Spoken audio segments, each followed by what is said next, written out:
बच्चों law of independent assortment कहता है different pair of alleles are pass to the offspring independently of each other, यानी कि किसी एलील का डिफरेंट पेयर नेक्स्ट जनरेशन में इंडिपेंडेंटली पास करता है। जैसे एग्जांपल आप देख सकते हैं यहाँ पे एक राउंड और येलो सीड लिया गया जिसके लिए जेनोटाइप है capital Y small Y capital R small R. फिर दूसरा प्लांट लिया गया है वो भी राउंड और येलो कलर का है, इसका भी genotype capital Y small Y capital R small R है। अब इसका जब गैमीट का फॉर्मेशन होता है बच्चों, और ये गैमीट का चाइल्ड फॉर्मेशन होता है, ये गैमीट कैसे मूव करेगा ये कोई पैटर्न नहीं है, ये सारे गैमीट इंडिपेंडेंटली मूव करता है। और आप देख सकते हैं यहाँ पे एलील पेयर में था, दोनों पेयर में था, दोनों पेयर में था, लेकिन यहाँ पे अलग अलग हो गया। तो लॉ ऑफ इंडिपेंडेंट असॉर्टमेंट बस यही कहता है the different pair of alleles are pass to the offspring independently of each other, बिना किसी रूल के इंडिपेंडेंटली पास करता है ऑफस्प्रिंग में। नेक्स्ट बात करें application of Mendel's law. Mendel's law का एप्लीकेशन क्या है बच्चों? लार्ज स्केल पे कंट्रोल एक्सपेरिमेंट परफॉर्म किया जाता है ये जानने के लिए जो किसी ऑर्गेनिज्म का कैरेक्टर कैसे एक जनरेशन से दूसरे जनरेशन में ट्रांसफ़र होता है, ठीक है। और मेंडल्स लॉ को कंट्रोल एक्सपेरिमेंट परफॉर्म किया जाता है इनहेरिटेंस के पैटर्न को समझने के लिए। तो आप कह सकते हैं helps in conducting the control experiment to study the mechanism of inheritance, helps in the study of inheritance of characters। और आप कह सकते हैं ये किसी डिजीज के जो जेनेटिक डिजीज होता है एक जनरेशन से दूसरे जनरेशन में पास ऑन होता है, तो ऐसे डिजीज के इनहेरिटेंस को भी स्टडी करने में मदद करता है। Helps in study the inheritance of hereditary diseases और used in the improvement of crop and domestic animals. Domestic animals और क्रॉप के क्वालिटी इम्प्रूव करने में इनहेरिटेंस इम्प्रूव करने में मेंडल्स लॉ का उपयोग किया जाता है, ठीक है। नेक्स्ट बात करें डीएनए। डीएनए का मतलब होता है डीऑक्सी राइबो न्यूक्लिक एसिड। और डायग्राम में आप देख पा रहे हैं डीएनए का जो स्ट्रक्चर होता है ये दो कॉइल का बना होता है, हेलिकल कॉइल का, और एक कॉइल को ना इसको पॉलीन्यूक्लियोटाइड कहते हैं। ये वाला कॉइल एक हो गया, दूसरा ये वाला कॉइल हो गया। तो प्रत्येक कॉइल को ना पॉलीन्यूक्लियोटाइड कहते हैं। पॉलीन्यूक्लियोटाइड क्या होता है? तो ये पॉलीमर होता है न्यूक्लियोटाइड्स का, ठीक है। Etch DNA molecule consist of 2 polynucleotide chain. तो जैसा मैंने बताया एक चेन ये हो गया पॉलीन्यूक्लियोटाइड का एक चेन, आप देख पा रहे हैं, और दूसरा चेन हो गया ये वाला। अब किस चीज़ का बना होता है पॉलीन्यूक्लियोटाइड? तो ये पॉलीमर होता है न्यूक्लियोटाइड्स का। पॉलीमर होता है किसका बच्चों? न्यूक्लियोटाइड्स का। अब न्यूक्लियोटाइड क्या है? तो ये न्यूक्लियोटाइड 3 कंपोनेंट का बना होता है, डीऑक्सीराइबोज, नाइट्रोजिनस बेस और फॉस्फेट। जैसा कि यहाँ पे आप देख पा रहे हैं ये जो डायग्राम है बच्चों, ये डायग्राम एक न्यूक्लियोटाइड का है। ये डायग्राम किसका है? न्यूक्लियोटाइड का। यहाँ पे आपको फॉस्फेट दिख रहा है, यहाँ पे आपको नाइट्रोजिनस बेस दिख रहा है, और ये वाला डीऑक्सीराइबोस है। तो ऐसा न्यूक्लियोटाइड बहुत सारा ज्वाइन हो करके पॉलीन्यूक्लियोटाइड्स का फॉर्मेशन करता है, और उस पॉलीन्यूक्लियोटाइड के चेन से डीएनए का फॉर्मेशन होता है, ठीक है।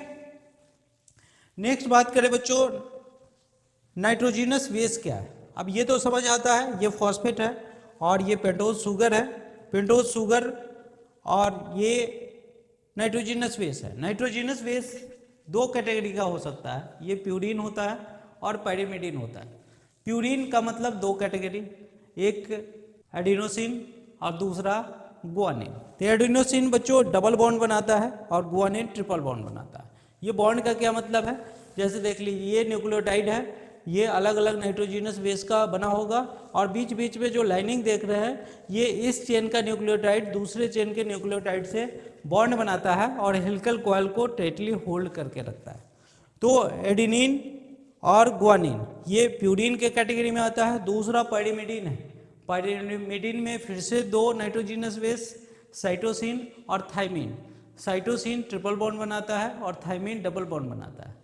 और आरएनए की बात करें तो आरएनए में अलग से एक और नाइट्रोजिनस बेस देखने जाता है जिसका नाम है यूरासिल, जिसको क्या कहते हैं बच्चों, यूरासिल। वो बेसिकली आरएनए में होता है, ठीक है। तो नाइट्रोजिनस बेस आप देख सकते हैं, ये नाइट्रोजिनस बेस एडेनिन हो गया, गुआनिन हो गया, थायमिन है, साइटोसिन है और ये यूरासिल है।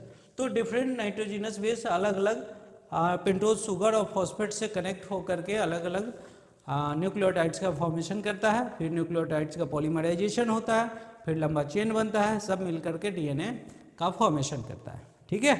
ये दो स्ट्रक्चर आपको दिख रहा है बच्चों, ये डीऑक्सीराइबोज है जो डीएनए में प्रेजेंट होता है और ये राइबोज है जो आरएनए में प्रेजेंट होता है। अंतर क्या है तो आप देख सकते हैं यहाँ पे अंतर इसमें क्या है, यहाँ पे ऑक्सीजन नहीं है और यहाँ पे ऑक्सीजन प्रेजेंट है। यहाँ पे ऑक्सीजन नहीं है इसीलिए कहते हैं डीऑक्सीराइबोज, और यहाँ पे राइबोज क्योंकि यहाँ पे ऑक्सीजन है, ठीक है। नेक्स्ट बात करें बच्चों हम लोग न्यूक्लियोटाइड्स होता क्या है। जैसा मैंने आपको बताया न्यूक्लियोटाइड्स में 3 कंपोनेंट होता है, एक पेंटोज शुगर होगा, एक फॉस्फेट होगा और तीसरा नाइट्रोजिनस बेस होगा।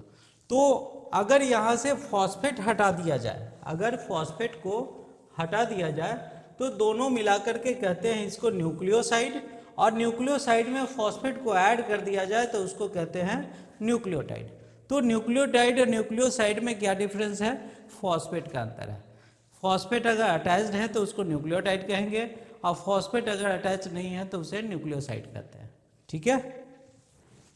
नेक्स्ट बात करें बच्चों सेक्स डिटर्मिनेशन।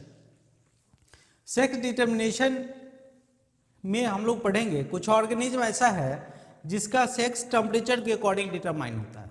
जैसे टर्टल में बात करें, टर्टल के एग का डेवलपमेंट अगर 33 डिग्री सेल्सियस से ज़्यादा टेम्परेचर पे होता है तो बच्चों वो फीमेल में कन्वर्ट हो जाता है, और 33 डिग्री सेल्सियस के कम टेम्परेचर पे एग का डेवलपमेंट होता है तो मेल में कन्वर्ट हो जाता है। दूसरा ऐसा ही एक ऑर्गेनिज्म है बोनेलिया, आप डायग्राम देख सकते हैं, ये टर्टल है जानते होंगे आप, और ये बोनेलिया का डायग्राम है। बोनेलिया भी एक ऐसा ऑर्गेनिज्म है, अगर लार्वा का डेवलपमेंट फीमेल बॉडी के अंदर होता है तो वो मेल बनता है, और लार्वा का डेवलपमेंट फीमेल बॉडी से बाहर होता है तो वो फीमेल बन जाता है, ठीक है। तो इस तरह से सेक्स का डिटर्मिनेशन टेम्परेचर पे डिपेंड करता है और डेवलपमेंटल स्टेज पे भी डिपेंड करता है। 2 एग्जाम्पल हैं, दोनों को याद रखना है, ये आपके लिए इंपॉर्टेंट है। नेक्स्ट बात करें हम लोग सेक्स डिटर्मिनेशन इन ह्यूमंस में सेक्स डिटर्मिनेशन। तो ह्यूमंस के प्रत्येक सेल के अंदर 23 पेयर क्रोमोजोम होता है। इन 23 पेयर क्रोमोजोम में से बच्चों जो 22 पेयर होता है उसको ऑटोजोम कहते हैं, वो बॉडी कैरेक्टर्स को कंट्रोल करता है, और जो एक पेयर बच जाता है वो एक पेयर को सेक्स क्रोमोजोम कहते हैं। तो सेक्स क्रोमोजोम मेल में डिफरेंट होता है, फीमेल में डिफरेंट होता है। जैसा कि आप देख रहे हैं यहाँ पे, मैं मेल में बात करूँ तो मेल में जो सेक्स क्रोमोजोम है वो XY है, और फीमेल में जो सेक्स क्रोमोजोम है वो XX है, ठीक है। मेल का XY और फीमेल का XX। अब यहाँ पे बच्चों एक आप देख सकते हैं नोट लिखा हुआ है, जो Y क्रोमोजोम का साइज होता है X क्रोमोजोम के साइज की तुलना में काफ़ी छोटा होता है, ठीक है। Y क्रोमोजोम साइज में काफ़ी छोटा है, आप देख सकते हैं ये Y क्रोमोजोम है, काफ़ी छोटा साइज है, और ये X क्रोमोजोम जो बड़ा होता है। अब यहाँ पे गैमीटोजेनेसिस की बात करते हैं। ये तो हो गया मेल और फीमेल का जो क्रोमोजोम का नंबर है। अब गैमीटोजेनेसिस होता है उस समय गैमीट का फॉर्मेशन होता है। गैमीट का फॉर्मेशन किसके द्वारा होता है, मियोसिस एक प्रोसेस होता है सेल डिवीजन का, मियोसिस के द्वारा होता है, जिसमें क्रोमोजोम का नंबर हाफ हो जाता है। मान लिया जाए मेल का क्रोमोजोम का नंबर 44 और XY, इसमें गैमीटोजेनेसिस होता है तो ये ऑटोजोम भी हाफ होगा 22, और ये सेक्स क्रोमोजोम भी हाफ होता है, तो एक में X बनेगा और दूसरा Y बनेगा। तो 2 तरह के गैमीट बना, एक 22 ऑटोजोम और एक X, और दूसरा 22 ऑटोजोम और Y। चूंकि मेल का गैमीट अलग अलग होता है इसलिए इसको हेट्रोगैमेटिक कहते हैं। मेल जो होता है हेट्रोगैमेटिक होता है। फीमेल की बात करें तो फीमेल में 22 ऑटोजोम और सेक्स क्रोमोसोम दोनों सेम टाइप का होता है XX, जिसके कारण ये दोनों गैमेट सेम है और इसको कहते हैं होमोगैमेटिक। नेक्स्ट बात करें बच्चों हम लोग, अब मेल का जो क्रोमोसोम है यहाँ पे 44 + XY आप देख रहे हो, फीमेल का क्रोमोसोम है वो 44 ऑटोसोम और प्लस XX। तो अगर गैमेटोजेनेसिस होता है तो 2 गैमेट यहाँ बनेगा मेल का, 2 गैमेट फीमेल का यहाँ बनेगा। फीमेल का दोनों गैमेट सेम है, मेल का दोनों गैमेट डिफरेंट है। अब यहाँ पे अगर गैमेट का फ्यूजन होता है जाइगोट फॉर्मेशन के लिए, तो देखिए क्रोमोसोम नंबर कैसे स्टोर हो जाता है, 22 44 प्लस इसका Y और इसका X और Y। बच्चों ये कौन सा चाइल्ड होगा, तो ये बॉय चाइल्ड होगा, ठीक है, क्योंकि जिसमें Y रहेगा वो बॉय चाइल्ड बनेगा। अब फिर से मेल का 22 और Y अगर कंबाइन इससे करता है तो ये बनेगा 44 प्लस X एंड Y, ये भी बच्चों बॉय चाइल्ड होगा, ठीक है। तो आप देख पा रहे हैं यहाँ पे जो मेल का गैमीट है Y, वही रिस्पॉन्सिबल है मेल चाइल्ड के लिए और फीमेल चाइल्ड के लिए। तो कई बार क्या होता है, वोमेन्स अगर किसी गर्ल चाइल्ड को जन्म देती है उसके लिए सिर्फ और सिर्फ मेल रिस्पॉन्सिबल होता है, न कि फीमेल रिस्पॉन्सिबल होता है, ठीक है। चलिए ये इसको अगर यहाँ से कॉम्बिनेशन करवा दें तो बच्चों आप देख सकते हैं ये 44 प्लस X और X, ये कौन सा है, ये गर्ल चाइल्ड हो जाएगा, ये आपका ये गर्ल चाइल्ड हो जाएगा। यहाँ पे भी देखेंगे इसका कॉम्बिनेशन 44 प्लस XX, ये भी गर्ल चाइल्ड। अब आपसे मैं पूछूं जो total number of boy child कितना, तो 2, total number of girl child कितना, तो 2। तो बच्चों यहाँ पे गर्ल्स और बॉयज़ का जो रेशियो होता है नेचुरली वो 50% का होता है, 50% बॉयज़ और 50% गर्ल्स। अगर प्रोबेबिलिटी आप निकालें, probability of boy and girls, तो आप देख सकते हैं बॉय का नंबर कितना 2 और टोटल नंबर कितना 4, यानी कि प्रोबेबिलिटी हो जाएगा 1/2। अब आप प्रोबेबिलिटी गर्ल्स के निकालिए, बॉय चाइल्ड के निकालिए, सेम होगा 1/2 ही होगा। तो बच्चों यहाँ से ये क्लियर हो जाता है जो फीमेल चाइल्ड के लिए या मेल चाइल्ड के लिए ओनली मेल रिस्पॉन्सिबल है, न कि फीमेल रिस्पॉन्सिबल।